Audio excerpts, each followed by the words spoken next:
ঈসা আলাইহিস সালাতু ওয়াস সালাম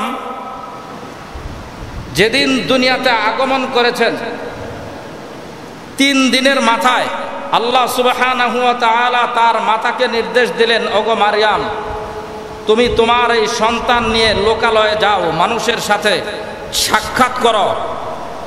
মারইয়াম আলাইহিস সালাতু ওয়াস সালাম আল্লাহর কাছে বললেন, ওগো আল্লাহ, যেই পদ্ধতিতে আমার সন্তান হয়েছে এটা পৃথিবীর প্রচলিত পদ্ধতির বিপরীতে, অতএব সমাজের মানুষ আমাকে বিভিন্ন ধরনের প্রশ্ন করবে, এই প্রশ্নের জবাব আমি কিভাবে দেব? আল্লাহ সুবহানাহু ওয়া তাআলা পরামর্শ দিয়ে দিলেন, তোমার কোনো কথা নাই, তুমি চুপ থাকবে। যে যত কিছুই জিজ্ঞেস করবে তুমি এক কথায় উত্তর দেবে যে আমি আল্লাহর জন্য রোজা রেখেছি, আর ওই রোজার পদ্ধতি ছিল শুধু চুপ করে থাকবে। খাবার দাবার সব কিছু ঠিক আছে, কিন্তু কথা বলা যাবে না। এই একই পদ্ধতির রোজা হযরতে জাকারিয়া আলাইহিস সালাতু ওয়াস সালামও পালন করেছিলেন। মারইয়াম আলাইহিস সালাম তার নবজাতক সন্তানকে নিয়ে লোকালয়ে আসলেন। মানুষ বিভিন্ন ধরনের কথা বলতেছে, সে শুধু এই ছোট বাচ্চার দিক দেখায় দেয় যে যা কিছু জিজ্ঞেস করার এই বাচ্চার কাছে জিজ্ঞেস করো, আর আমি রোজা রেখেছি। ইশারার মাধ্যমে তিনি এই কথাগুলো বলেন। 3 দিন, যেদিন তিনি প্রথম লোকালয়ে এসেছেন, দোলনার ভিতরে তিনি দুলতেছেন, এমন সময় এই পৃথিবীবাসীর বিভিন্ন ধরনের অযৌক্তিক প্রশ্নের জবাব তিনি দিয়েছেন। তিনি বলেছেন, আমি আল্লাহর পক্ষ থেকে নবী হয়ে এই পৃথিবীতে আগমন করেছি, সুতরাং আমার মায়ের প্রতি তোমরা কোনো ধরনের নিন্দা, কোনো ধরনের ভুল কথা বলে তোমরা তোমাদের ঈমান, তোমাদের মানবতাকেই নষ্ট করবে না। ঈসা আলাইহিস সালাতু ওয়াস সালাম তার সমাজের মানুষকে এভাবে সতর্ক করেছিলেন।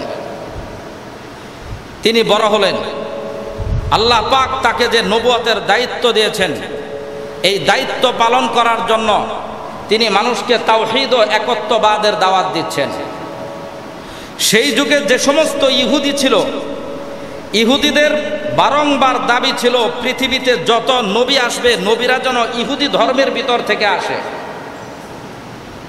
আমাদের নবী বিশ্বনবী মুহাম্মদুর রাসূলুল্লাহ সাল্লাল্লাহু আলাইহি ওয়াসাল্লাম ইহুদি ধর্মের বাহির থেকে এসেছেন।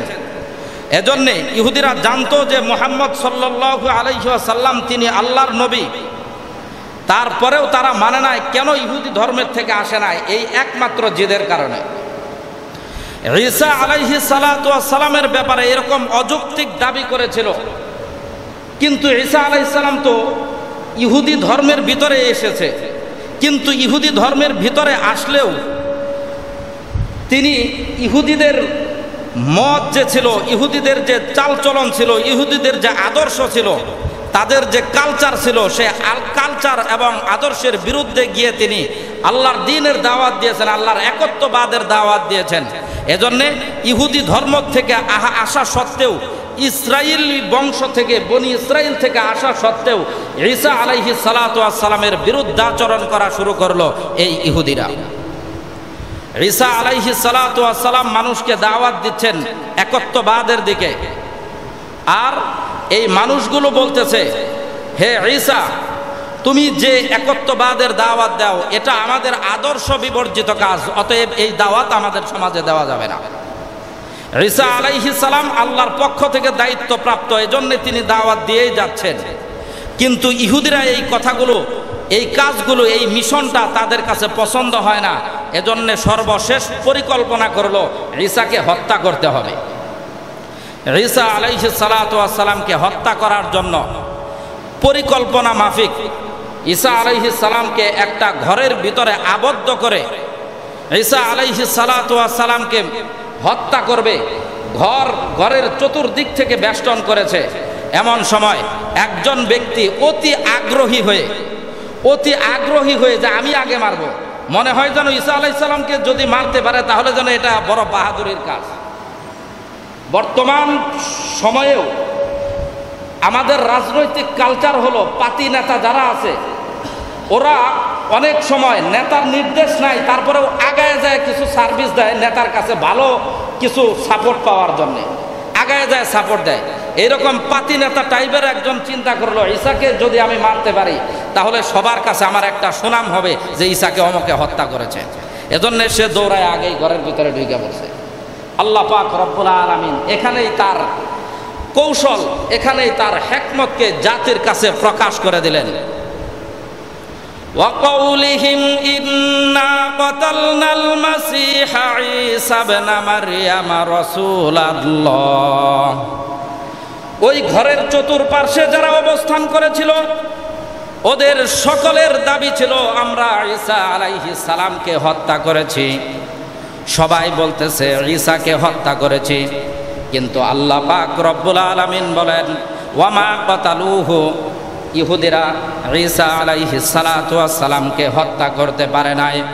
ওয়ামা সলাবুহু, ওই ঘরের ভিতরে একজন মানুষকে হত্যা করার পরে তারা তাকে শুলিতে চড়িয়ে পৃথিবীবাসীকে দেখিয়েছিল যে এই যে দেখো ঈসাকে আমরা হত্যা করেছি। আল্লাহ পাক রব্বুল আলামিন বলেন ওয়ামা সলাবুহু, না ঈসাকে তারা শুলিতেও চড়াইতে পারে নাই।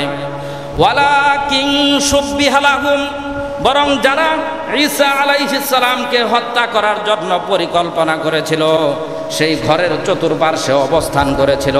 আল্লাহ পাক রব্বুল আলামিন বলতেছেন এই সমস্ত মানুষগুলিকে আমি একটা ধাঁধার ভিতরে, সন্দেহের ভিতরে ফেলে দিয়েছি। ওরা একটা সন্দেহের ভিতরে পড়ে গেছে। মানুষ সবাই মিলাতো ওদের ধারণা যে আমরা ঈসাকেই মারছি, মারার পরে আবার শুলিতে চড়াইছি। আল্লাহ পাক রব্বুল আলামিন বলতেছেন যে না, তোমরা ঈসাকে মারতেও পারো নাই, শুলিতেও চড়াইতে পারো নাই। আল্লাহর এই কথাকে একদল বিশ্বাস করে নিছে যে হ্যাঁ, আমরা ঈসা আলাইহিস সালামকে হত্যা করতে পারি নাই। কারণ যদি আমরা ঈসাকে হত্যা করে থাকি তাহলে ঈসা তো ঘরের ভিতরে ছিল একা, আর সেখানে আগ্রহ করে একজন আইগে যায় ঘরের ভিতরে ঢুকে পড়ছে, তাহলে লোক হইল দুইজন। এখন ঈসাকে যদি আমরা মেরে থাকি তাহলে আমাদের সেই লোকটা কোথায় গেল, আর আমাদের লোককে যদি মেরে থাকি তাহলে ঈসা কোথায় গেল, এরকম একটা সন্দেহের ভিতরে পড়েছে। আজও পর্যন্ত গোটা পৃথিবীর অমুসলিম সম্প্রদায় এই একটা দ্বন্দ্বের সমাধান ওরা করতে পারে নাই ধর্মীয়ভাবে। কিয়ামত পর্যন্ত ওরা এই সমাধান করতেও পারবে না, ওরা ওই সন্দেহের ভিতরেই থেকে যাবে। কিন্তু এদের ভিতরে একটা দল যারা ইমানদার ছিল, এই ইমানদার দলেরা বলল যে আল্লাহ তাআলা যেহেতু বলতেছেন যে ঈসাকে হত্যা করতে পারে না, তাহলে কথাটা সত্য হতে পারে। আল্লাহর কথা কেন বিশ্বাস করে নিল এই এক দল? এজন্যে তাদেরকে গোটা পৃথিবীর থেকে উপাধি দেওয়া হলো, ওরা হলো ফান্ডামেন্টালিস্ট, মানে উগ্রপন্থী, চরমপন্থী মুসলমান। ওরা ইসলাম মানার বেলায় আল্লাহর কথা ছাড়া আর কিছুই বুঝে না। ইসলাম মানার বেলায় আল্লাহর কথা ছাড়া আর কারোর কোনো কথা বোঝার কোনো সুযোগ আছে? আল্লাহ যা বলবে, রসুল যা দেখায় দিবে, এটাই ইসলাম।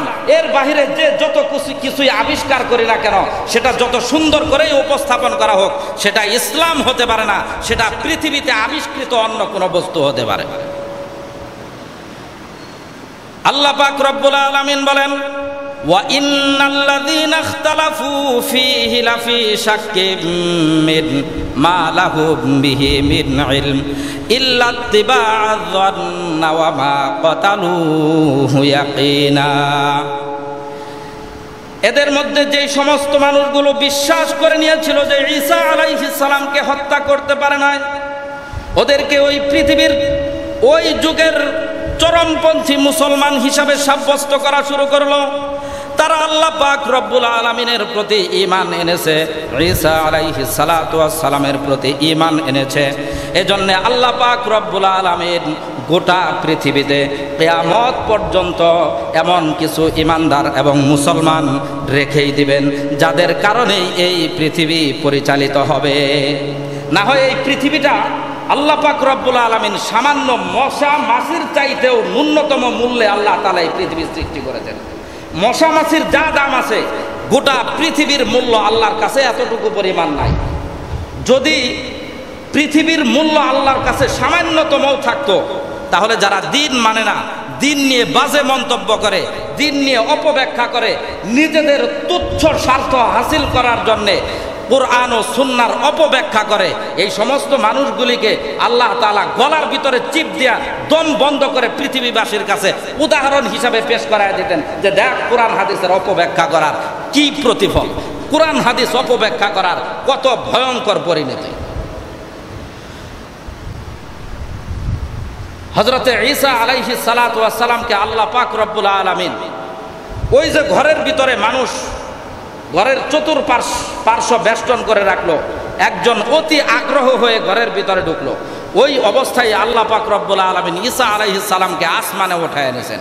তিনি এখনো পর্যন্ত দ্বিতীয় আসমানে আছেন এবং দ্বিতীয় আসমান থেকে কিয়ামতের পূর্ব মুহূর্তে আল্লাহ পাক রব্বুল আলামিন তাকে দুনিয়াতে পাঠাবেন মুহাম্মাদুর রাসূলুল্লাহ সাল্লাল্লাহু আলাইহি ওয়াসাল্লামের শ্রেষ্ঠতম উম্মতের মর্যাদা দিয়ে। ওই যে ঘরের ভিতরে ঢুকলো যেই লোকটা, ওর চেহারাকে আল্লাহ পাক রব্বুল আলামিন ঈসার চেহারা বানায় দিয়েছেন। ঈসা আলাইহিস সালামের চেহারা বানায়া ঈসা আলাইহিস সালামকে আসমানে উঠায় নিয়েছেন। মানুষ ঘরের দরজা ভাঙ্গা যখন ভিতরে ঢুকছে দেখে যে বিছানার এক পাশে একটা লোক ভীত সন্ত্রস্ত অবস্থায় বসে রয়েছে। কারণ ও নিজে তো বুঝতেছে যে ঈসা তো আমার সামনে থেকে চলে গেল। ঘরের বাহিরে যারা তারা তো আর এই ঘটনা জানে না। যখন দরজা ভাঙ্গা ভিতরে ঢুকছে তখন এ চিৎকার করা শুরু করছে যে আমি তোমাদের দলের লোকই, আমি তোমাদের দলের লোক, তোমরা আমাকে মাইরো না, তোমরা আমাকে মাইরো না। অনেক চিৎকার করছে, কিন্তু ওর চিৎকার আল্লাহ তাআলা শুনেন নাই। আল্লাহ পাক রব্বুল আলামিন সূরাত আলে ইমরানের 54 নং আয়াতের ভিতরে বলেন, ওয়া মাকারু ওয়া মাকারাল্লাহ ওয়াল্লাহু খায়রুল মাকিরিন। যেই সমস্ত লোকগুলো চক্রান্ত করেছিল ঈসা আলাইহিস সালাতু ওয়াস সালামকে হত্যা করার জন্য, আল্লাহ পাক রব্বুল আলামিন তাদের চক্রান্তের বিপরীতে একটা কৌশল অবলম্বন করলেন। আল্লাহর সেই কৌশল হলো ঈসাকে আসমানে উঠিয়ে ঈসার শত্রুকে ঈসার চেহারায় মানুষের সামনে পেশ করলেন। মানুষের সামনে পেশ করার সাথে সাথে সবাই মিলে তাকে মারা শুরু করলো। আর সে চিৎকার করতেছে আমি তোমাদের দলের লোক, কিন্তু কোনো কথা শুনে না, মারতেই আছে। এই পৃথিবীতে এমন জলজন্ত উদাহরণের কোনো অভাব নাই। হাজারো রকমের উদাহরণ আছে। নিজ দলের লোকের সাথে সামান্যতম মতের মিল হওয়ার কারণে, সামান্যতম স্বার্থে আঘাত লাগার কারণে তারপরে তাকে সে চিনতেই চায় না। মনে হয় যেন সে তার চিরন্তন শত্রু, এমনভাবে মারতে থাকে। তারপরে তার নিজের পরিবারের লোকেরা পর্যন্ত তার চেহারা চিনতে পারে না। মারতে মারতে চেহারা এতটা বিকৃত করে ফেলে। আল্লাহ পাক রব্বুল আলামিন তার কৌশল এখানে দেখায় দিলেন, ওয়াল্লাহু খায়রুল মাকিরিন। আল্লাহ পাক রব্বুল আলামিন ওই লোকটাকে ঈসার চেহারায় মানুষের সামনে পেশ করে তাকে হত্যা করলেন, শরীতে চড়াইলেন। আর ইসলাম বিদ্বেষী, ঈমান বিদ্বেষী, আল্লাহ দ্রোহীরা গোটা পৃথিবীতে কিয়ামত পর্যন্ত সন্দেহের ভিতরে পড়ে গেল।